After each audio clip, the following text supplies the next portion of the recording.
نحمده ونصلي على رسوله الكريم اما بعد فاعوذ باللہ من الشیطان الرجیم بسم اللہ الرحمن الرحیم۔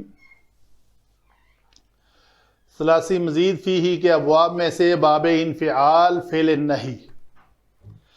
فعل النہی ایسا فعل ہے جس میں کسی کام کے نہ کرنے کا حکم دیا جائے، یا اس کے مترادف الفاظ دوسرے یہ ہوں گے کہ ایسا فعل جس میں کسی کام کے کرنے سے منع کیا جائے۔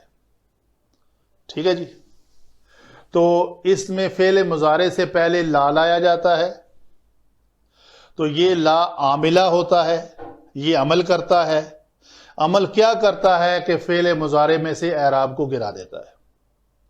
تو یہ پوری گردان میں دیکھیں اعراب والے خانے میں کوئی چیز نہیں ہے، تو لفظ کیا بنیں گے ہمارے؟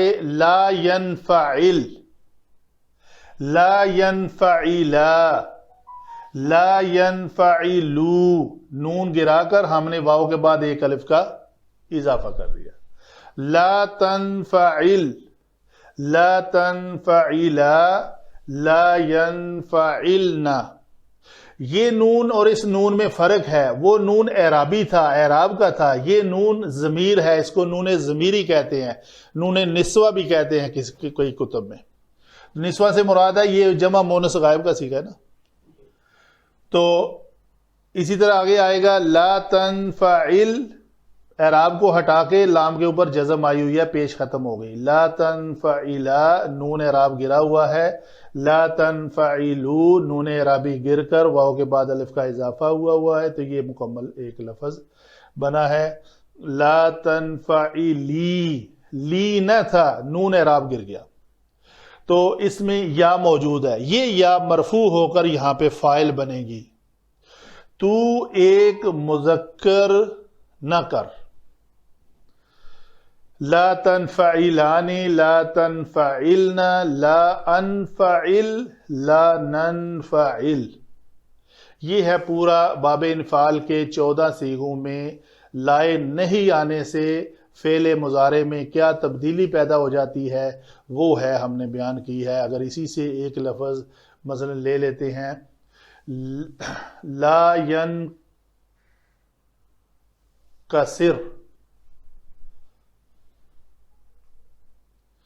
چاہیے کہ وہ نہ ٹوٹے، ٹھیک ہے۔ لا تنکسر، تم نہ ٹوٹو، ٹھیک ہے۔ تو اس طرح کے اس کے جو جب بھی یہ اپنی مناسبت کے ساتھ آئے گا فعل، مثلا ذہب یذہبو، یذہبو ہے وہ جاتا ہے یا وہ جائے گا، پہلے لازم ہے لا تذہب، تو نہ جا۔ یہ ہوئی جی مکمل باتیں اس کے بارے میں۔ وما علینا الا البلاغ المبین۔